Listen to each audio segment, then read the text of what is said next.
Alright YouTube, what's going on? Welcome back to the channel. If it's your first time here, my name is Morgan Weibel. I am a watch enthusiast, a firearms enthusiast, and I train consistently with firearms on a regular basis. And firearms are a passion of mine, and so is self-defense in general. So today's video is going to be about why, in my personal opinion, I believe the AR-15 is the optimal weapon for home defense. Now, this is going to be a somewhat long video, so I ask that you bear with me because I've got a lot to talk about here, and hopefully you guys walk away from this with a little bit more knowledge as to why you should take or why you should at least consider an AR-15 for home defense. The reason I'm bringing this topic to your guys' attention and why I am speaking on this is because I recently watched a video around Halloween from Colion Noir where he went over the case of a woman in Virginia who nearly had her home broken into by multiple masked intruders wearing scary, weird Halloween masks. This is creepy, chilling doorbell camera video showing 3 people in Halloween masks outside a Virginia home. Police say they threatened to break in and kill the people inside. It looks like a horror movie. Police say they are taking this very seriously. WBZ's Chris Tanaka shows us when the family inside realized it was not a prank. Open the door! When I first saw the video, to be honest with you, I thought that this has to be a prank. But Alexandria, Virginia Police Chief Tarek McGuire says this was anything but a prank. What was most concerning in this event is not only did they knock on the door, make alarming comments, but they went around to the rear of the residence, caused damage to the property. They ripped the door screen. Shayla's mother lives in the home. I'm just glad I was there. Now she's in fear. She don't want to stay there by herself. She says as soon as they realized this wasn't just some Halloween prank, they called police and even yelled out. But the trio just continued. They were terrified, and this, she says, could have ended very differently. It could have been bad. Our Second Amendment right was not used and could have been, like, being very transparent. It was a very frightening experience for that woman. I genuinely feel sorry for her and her family. That is not something that anybody should ever have to go through, and it is very tragic and sad that, you know, in today's country, in America in 2025, people cannot feel safe indoors. But with that being said, I do think as well that everybody has a personal responsibility and an individual responsibility to take matters of their personal safety into their own hands. Because the reality is, when seconds count, you know, a police car's response time is going to be minutes out. And you may not have that luxury if an attacker is at your door or breaking into your window and trying to get inside of your home. So with that being said, let's actually get down to the point of this video and discuss why the AR-15 works well for just about anyone and everybody. So I'll break down what rifle I'm using real quick. This is a Geisley URGI. It is basically a near clone of the rifle that Special Operations Command uses. And I've outfitted it with attachments that are optimal for a home defense situation, and nothing more and nothing less. So on this weapon, I have a Edgar Sherman designed sling. Slings are absolutely critical because they help you keep retention of your weapon. And if you need to use both hands in any sort of situation, then you can just drop your weapon to your side and then you have free use of both of your hands. I also have a Streamlight Protect 2 light on here with the pressure pad that allows me to positively ID a target in case I need to engage it. You should always positively ID whatever target you are going to be shooting at, because if you're just shooting in the dark, then you don't know what you're shooting at, and that could be something or somebody that you really don't want to be shooting at. So keep that in mind. If you're going to get a home defense weapon, whether it is a handgun, a shotgun, or a rifle like this, you need to have a light on it, and you need to be able to positively identify whatever it is you're shooting at. As far as other accessories on this rifle go, I have an Aimpoint T2 on here. This is a very expensive optic. This is a premium optic. Aimpoint is the leader in red dots, in my opinion, and they're pretty much the only brand I trust for red dots. But really, at the end of the day, just get something that you can afford and get something that's reliable. And that's the key. Get something that is reliable and that you know is going to work when you need it to. You cannot use this weapon without some sort of sighting system on it, and the Aimpoint T2 is, in my opinion, the perfect sighting system for an indoors, close range environment where I'm really only, the distance at which I'll be shooting at is maybe 15 yards max, if that. So for me, this setup is exactly what I need. It has everything I require, and again, nothing that I don't. So this is what I've got, this is what I use, and this is what we're going with. But why does the AR-15 work for anybody and everybody? First off, the AR-15 has very low recoil. Shotguns and handguns by their nature are harder to control.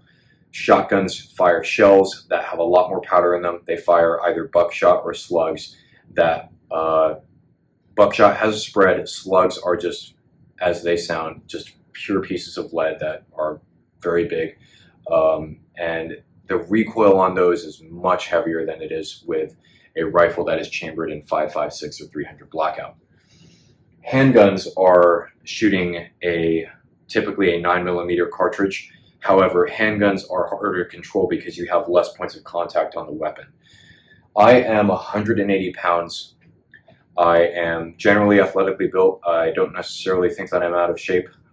You can feel free to debate me about that in the comments below, or just, hit the gym with me. I'm looking for a gym buddy.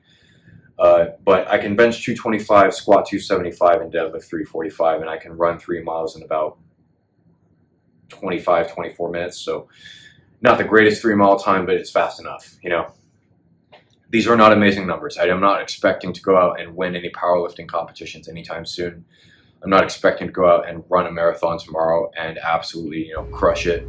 But I say all of this stuff to say that I am decently strong and fit, and I can handle myself when it comes to manipulating a weapon in either an enclosed space or on the flat range. That said, here is me shooting a shotgun.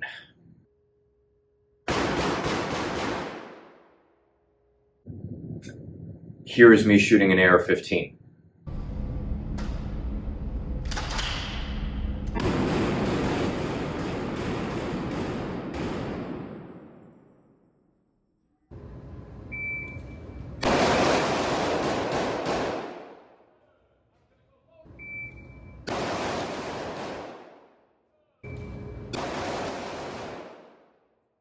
And here is me shooting a handgun.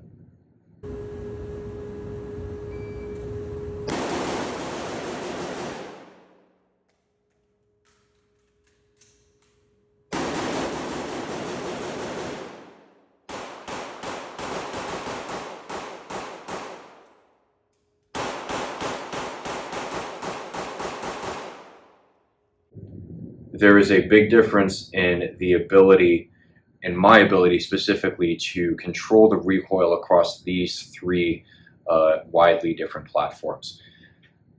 Handguns for me are what I train the most with. I am a concealed carrier. I have my concealed carry weapons permit in the state of Hawaii, and I'm pretty much carrying all the time.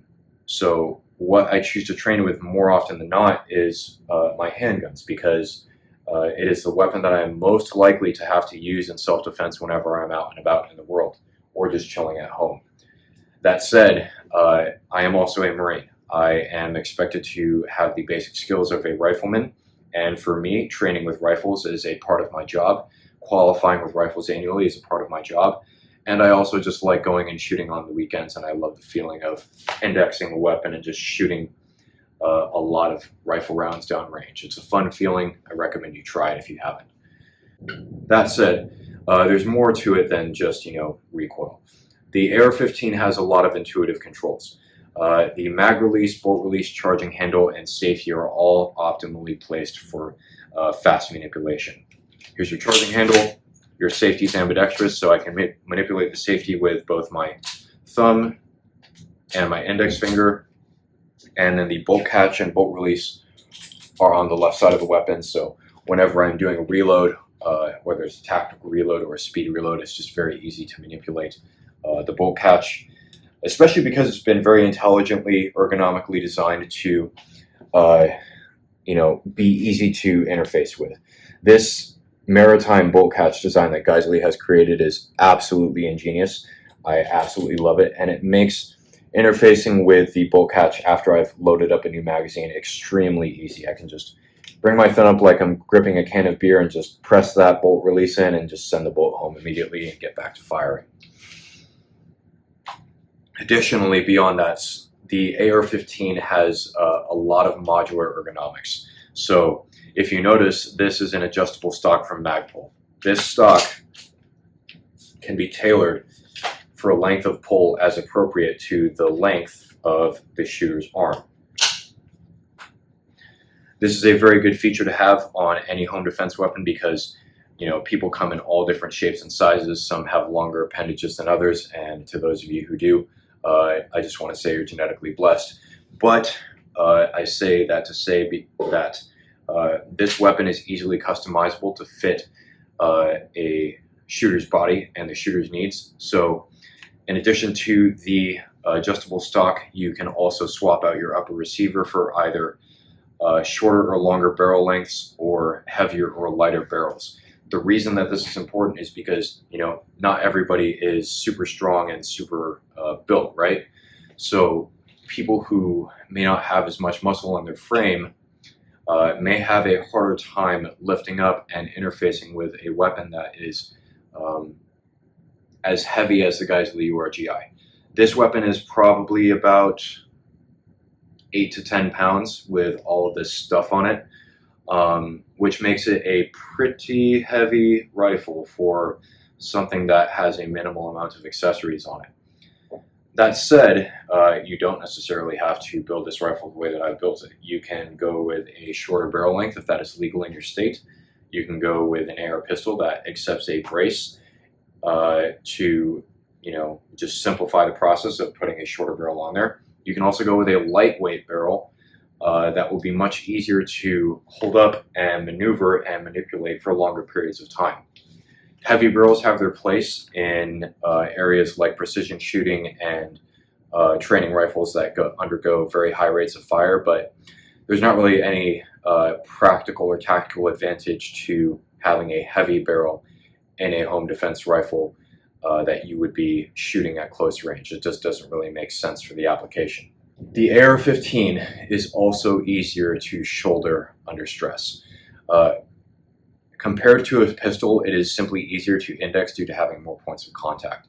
With a pistol, you really only have 2 points of contact, and you have to be in tune with the way that your body is actually interfacing with the weapon in order to get a solid purchase on it and control the weapon under recoil for high rates of fire.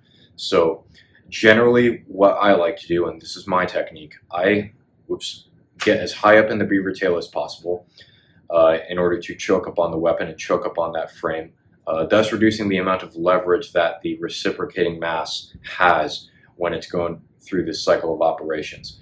I get as high up as I can on the frame, and I really focus on applying forward and backward pressure with my hand into the frame to get my grip to choke up even more on that frame and lock my wrist out. This tension that I have in my wrist right now is what allows me to control this weapon under recoil. Additionally, when I take my support hand and cant my hand slightly forward at about a 45-ish degree angle, and then cover the part of the grip that my dominant hand is not interfacing with, and I overlay my thumbs, then it makes it much easier to actually get this weapon on target and control the recoil and index it properly. That way I can get a good sight picture and fire this weapon quickly without disturbing the sights. Now, that was a lot, right? And especially for beginners, that may be a lot to understand.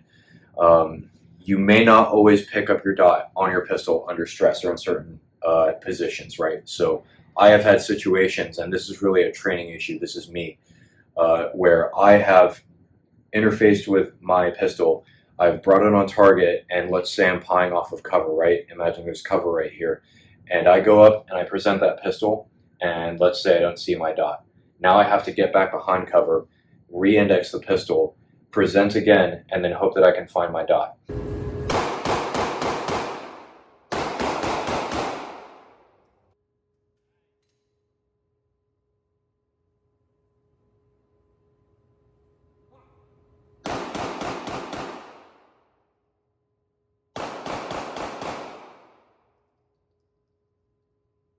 And if I have a consistent indexing and interfacing with the pistol every time, then more often than not, I will get that dot. But under stress, that's not always a guarantee.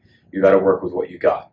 If you pull that pistol out of your holster, let's say, or you grab that pistol off the nightstand, whatever grip you get on that pistol in a deadly situation is the grip that you got, and you just got to work with it. So if I go for the classic teacup grip, not that I ever would, but if I get this classic teacup grip on the pistol and I present that weapon, now I definitely can't see my dot, and now I got to work with this. So now I got to do this weird shimmying motion where I try to find my dot, I've got my dot, now I can get on the wall of the trigger, press it, and go from there.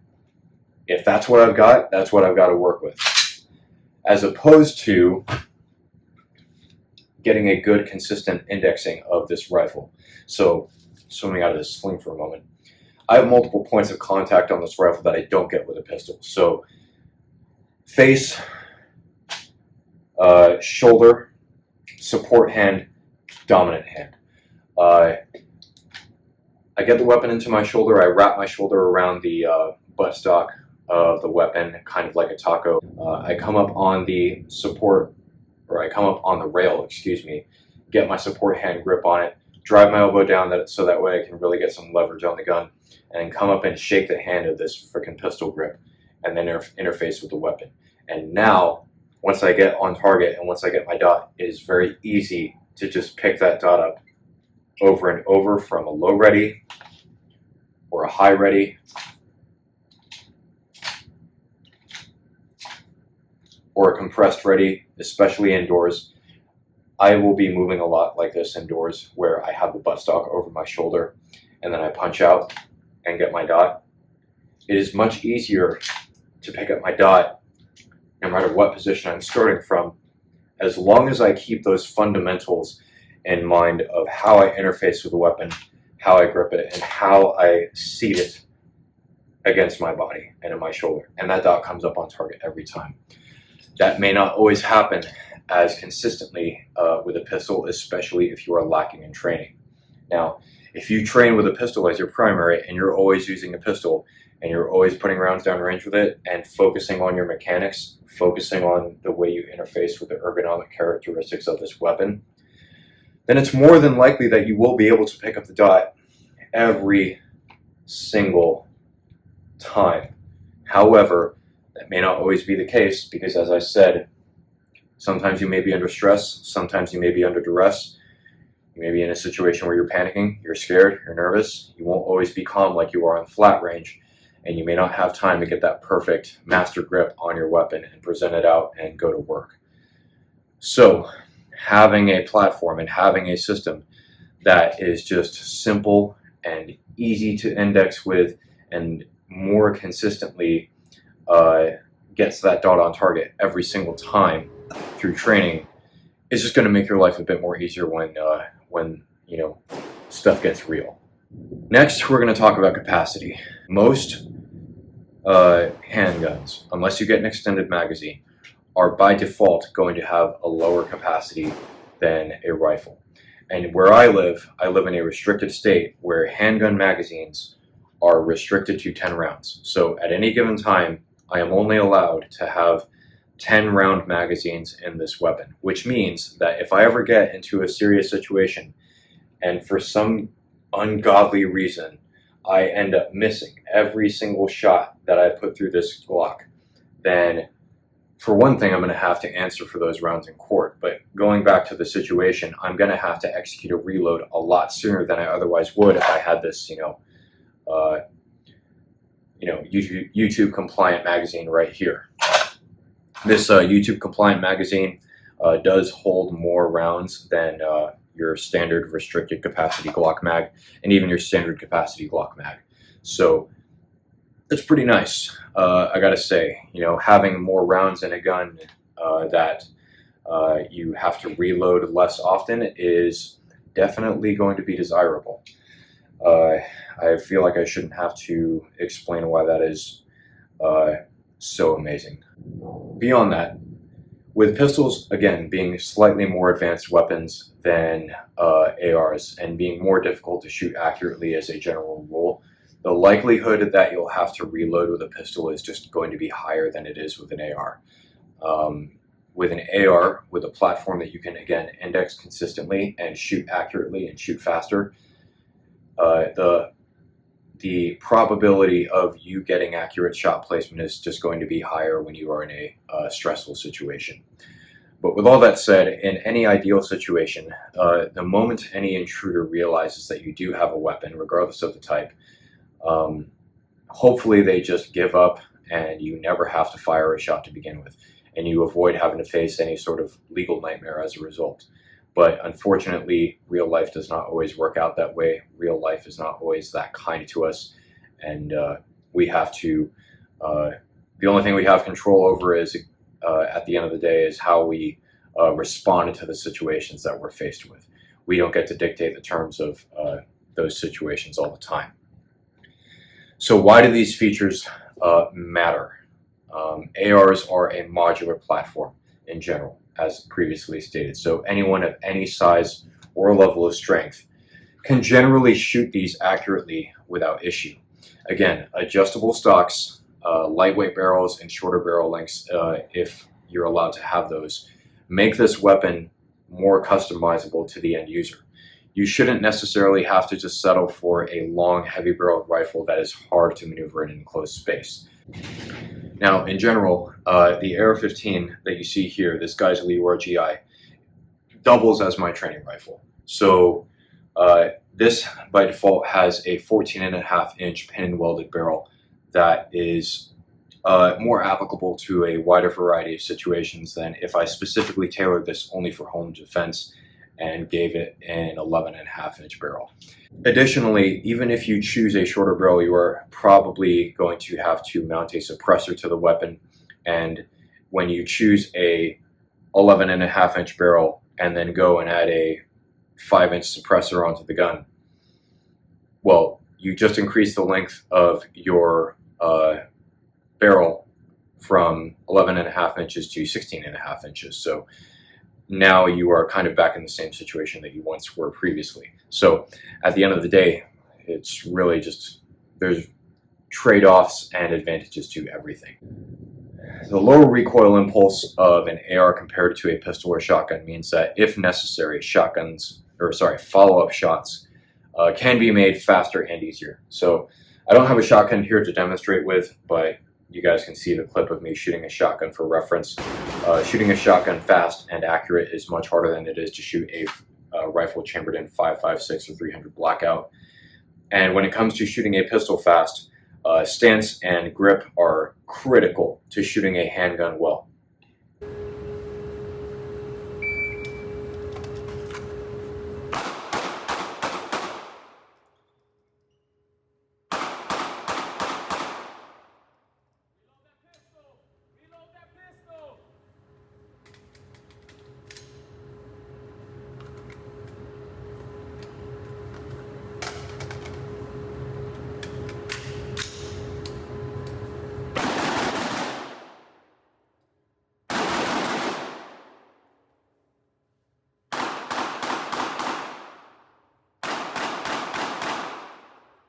Generally with pistols, high amounts of pressure need to be applied to the frame in certain areas, as we covered, in order to control recoil during the cycle of operations.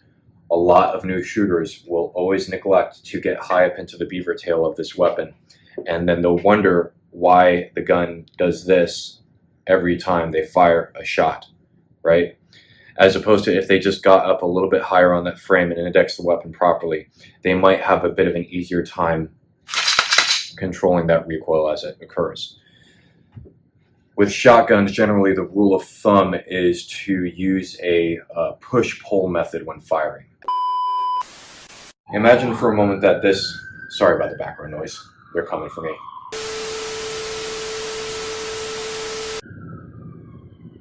I knew they were going to get me one day.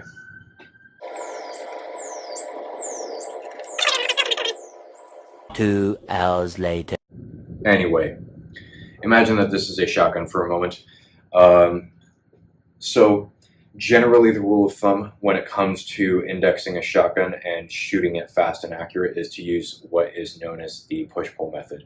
Now, I am not the best with shotguns. I really don't train with shotguns consistently enough in order to speak intelligently about them, so just bear with me for a moment. But one thing I do know is the push-pull method. So essentially what you're doing is you are taking the shotgun, and during the cycle of operations, as you are firing the weapon, you are essentially, with your support hand, pushing the weapon away from you and simultaneously, with your dominant hand, pulling the weapon back into your shoulder. It is as if you are trying to pull the weapon apart, right? You're pulling the weapon apart in order to keep that shotgun stable and return back to your point of aim as quickly as possible. That is vastly different from simply just pulling the weapon into your shoulder and keeping it stable in your shoulder like you would with any AR. ARs are simply just more forgiving in terms of stance and grip pressure, and if you index the weapon well and you keep a good stance, controlling recoil is generally quite easy. And I have a lot of video footage of me shooting an AR-15 that proves that shooting it fast and accurate is really not the hardest thing in the world.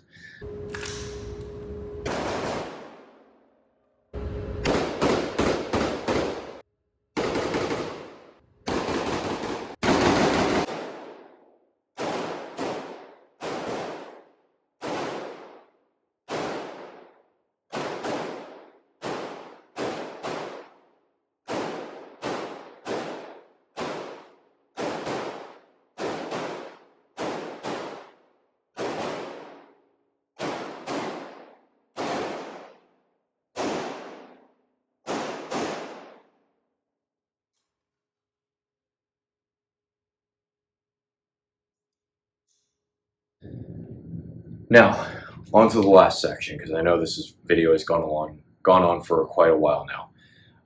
The first common fears and myth that I want to kind of debunk, for lack of a better term, is that people will ask if this gun is too loud.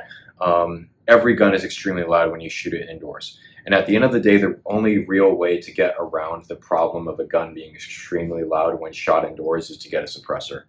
And even then, that does not completely solve the problem.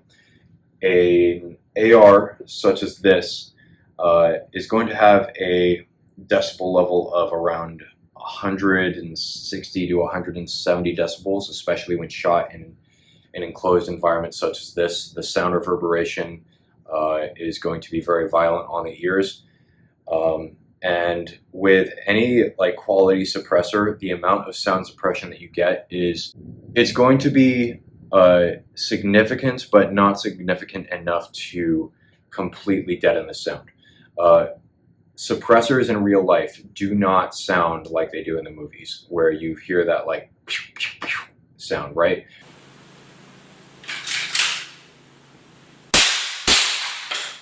I hate those damn flies. They sound more so like the clip that I'm about to show of Sage Dynamics here.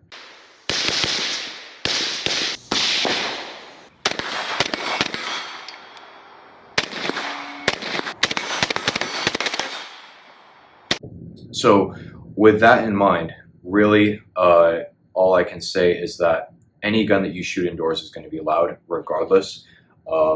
And at the end of the day, it's just, if you have to use your weapon in self-defense, the last thing that you're going to be worried about is your hearing. So it's just something that you're going to have to confront and deal with.